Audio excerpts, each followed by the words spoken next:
प्रिय भक्तों, फागुन मास शुक्ल पक्ष की आमल की एकादशी का महात्म सुनिए। युधिष्ठिर ने कहा, श्री कृष्ण, मैंने बजाय एकादशी का महात्म जो महान फल देने वाला है सुन लिया। अब फागुन शुक्ल पक्ष की एकादशी का नाम और महात्म बनाने की कृपा करें। भगवान कृष्ण बोले, महाभाग धर्मनंदन सुनो, तो मैं इस समय वह प्रसंग सुनाता हूँ जिसे राजा मांधाता के पूछने पर महात्मा वशिष्ठ ने कहा था। फागुन शुक्ल पक्षी एकादशी का नाम आमल की एकादशी है। इसका पवित्र व्रत विष्णुलोक की प्राप्ति करने वाला है। मांधाता ने पूछा, द्विश्रेष्ठ, यह आमल की कब उत्पन्न हुई, मुझे बताइए। वशिष्ठ जी ने कहा, महाभाग सुनो, पृथ्वी पर आमल की उत्पत्ति किस प्रकार हुई ये बताता हूँ। आमल की महान वृक्ष है जो सब पापों का नाश करने वाला है। भगवान विष्णु के थूकने पर उनके मुख से चंद्रमा के समान कांतिमान एक बिंदु प्रकट हुआ। वह बिंदु पृथ्वी पर गिरा। उसी से आमल की का महान वृक्ष उत्पन्न हुआ। यह सभी वृक्षों का आदिभूत कहलाता है। इसी समय समस्त प्रजा की सृष्टि करने के लिए भगवान ने ब्रह्मा जी को उत्पन्न किया। उन्हीं से प्रजाओं की सृष्टि हुई। देवता, दानव, गंधर्व, यक्ष, राक्षस, नाग व निर्मल अंतःकरण महर्षियों को ब्रह्मा जी ने जन्म दिया। उनमें से देवता और ऋषि उस स्थान पर आए जहाँ विष्णु प्रिया आमल की का वृक्ष। महाभाग उसे देखकर देवताओं को बड़ा विस्मय हुआ। वे एक दूसरे पर दृष्टिपात करते हुए उत्कंठापूर्वक उस वृक्ष की ओर देखने लगे और खड़े खड़े सोचने लगे कि वृक्ष आदि वृक्ष तो पूर्व कल्प की ही भांति हैं और सबके सब हमारे परिचित हैं, किंतु इस वृक्ष को हम नहीं जानते। उन्हें इस प्रकार चिंता करते देख आकाशवाणी हुई, महर्षियों, यह सर्वश्रेष्ठ आमल की का वृक्ष है जो विष्णु को प्रिय है। इसके स्मरण मात्र से गोदान का फल मिलता है। स्पर्श करने से इससे दूना और फल भक्षण करने से दुगुना पुण्य प्राप्त होता है। इसलिए सदा प्रयत्नपूर्वक आमल जी का सेवन करना चाहिए। यह सब पापों को हरने वाला वैष्णव वृक्ष बतलाया है। इसके मूल में विष्णु, उसके ऊपर ब्रह्मा, स्कंद में परमेश्वर भगवान रुद्र, शाखाओं में मुनि, टहनियों में देवता, पत्तों में वसु, फूलों में मधुगण तथा फलों में समस्त प्रजापति वास करते हैं। आमल की सर्वदेवमयी बताई गई है, अतः विष्णु भक्त पुरुषों के लिए परम पूज्य है। ऋषि बोले, अव्यक्त स्वरूप से बोलने वाले महापुरुष, हम लोग आपको क्या समझें? आप कौन हैं? देवता हैं या कोई और? हमें ठीक ठीक बताइए।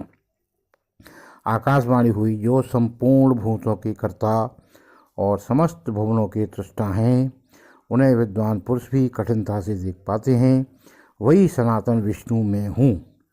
देवादिदेव भगवान विष्णु का कथन सुनकर उन ब्रह्मकुमार महर्षियों के नेत्र आश्चर्य से चकित हो उठे। उन्हें बड़ा विस्मय हुआ। वे आज अंतरहित भगवान की स्तुति करने लगे। ऋषि बोले, संपूर्ण भूतों के आत्मभूत आत्मा एवं परमात्मा को नमस्कार है। अपनी महिमा से कभी च्युत न होने वाले अच्युत को नित्य प्रणाम है। अंतरहित परमेश्वर को बारंबार प्रणाम है। दामोदर कवि सर्वज्ञ और यज्ञेश्वर को नमस्कार है।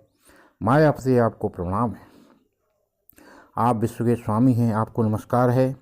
ऋषियों की इस प्रकार स्तुति करने पर भगवान श्री हरि संतुष्ट हुए और बोले, महर्षियों, तुम्हें कौन सा अभीष्ट वरदान दूं?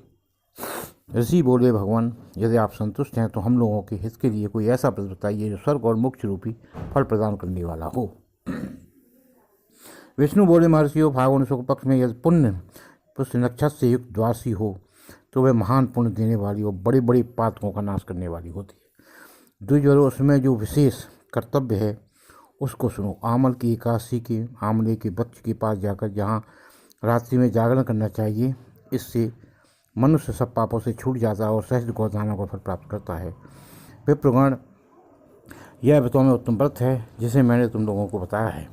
ऋषि बोले, भगवान, इस व्रत की विधि बताइए, यह कैसे पूर्ण होता है? इसमें देवता, नमस्कार और मंत्र कौन से बताए गए हैं? उस समय स्नान और दान कैसे किया जाता है? पूजन की कौन सी विधि है तथा उसके लिए मंत्र क्या है? इन सब बातों का यथार्थ रूप से वर्णन कीजिए। भगवान विष्णु ने कहा, द्विजवरों, इस व्रत को जो उत्तम विधि है उसका श्रवण करो। एकादशी को प्रातःकाल तंत्र धावन करने पर संकल्प करें कि हे पुंडरीकाक्ष, हे अच्युत, मैं एकादशी को निराहार रहकर दूसरे दिन भोजन करूंगा, आप मुझे शरण में रखें। ऐसा नियम लेने के बाद पतित, चोर, पाखंडी, दुराचारी, मर्यादा भंग करने वाले तथा गुरु पत्नीगामी मनुष्यों से वार्तालाप न करें। अपने मन को वश में रखते हुए नदी में, पोखर, कुएं तथा घर में ही स्नान करें। स्नान से पहले शरीर में मिट्टी लगाएं और मंत्रों का जाप करें। सारे मंत्र दिए गए हैं। स्नान मंत्र है। स्नान मंत्र के बाद कुंडों, झरनों, नदियों और देव समुद्री सरोवर में स्नान कर चुका मेरा यह स्नान उक्त सभी स्नानों का फल देने वाला है। विद्वान पुरुषों को चाहिए कि वे परशुराम जी की सोने की प्रतिमा बनवाएं। प्रतिमा अपनी शक्ति और धन के अनुसार 1 या आधे मास सुवर्ण की होनी चाहिए। स्नान के पश्चात घर आकर पूजा हवन करें।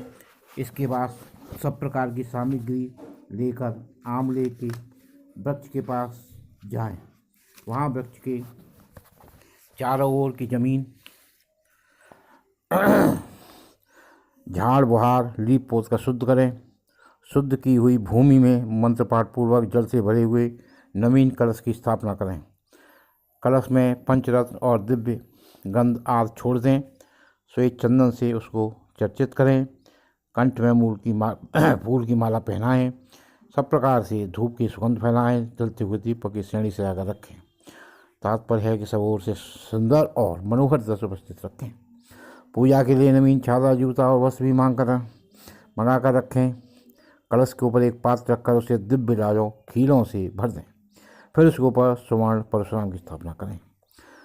विकोषाय नमः कहकर उनके चरणों की, विश्वरूपिणो नमः से दोनों घुटनों की, उग्राय नमः से दोनों जांघों की, दामोदराय नमः से कटिभाग की, पद्मनाभाय नमः से उदर की, श्री वस्त्रधारणे नमः से वक्षस्थल की, चक्रणे नमः से बाईं बाँह की, गजने नमः से दाहिनी बाँह की, वैकुंठाय नमः से कंठ की, यज्ञमुखाय नमः से मुख की, विशोक निधये नमः से नासिका की, वासुदेवाय नमः से नेत्रों की, वामनाय नमः से ललाट की, सर्वात्मने नमः से संपूर्ण अंगों तथा मस्तक की पूजा करें।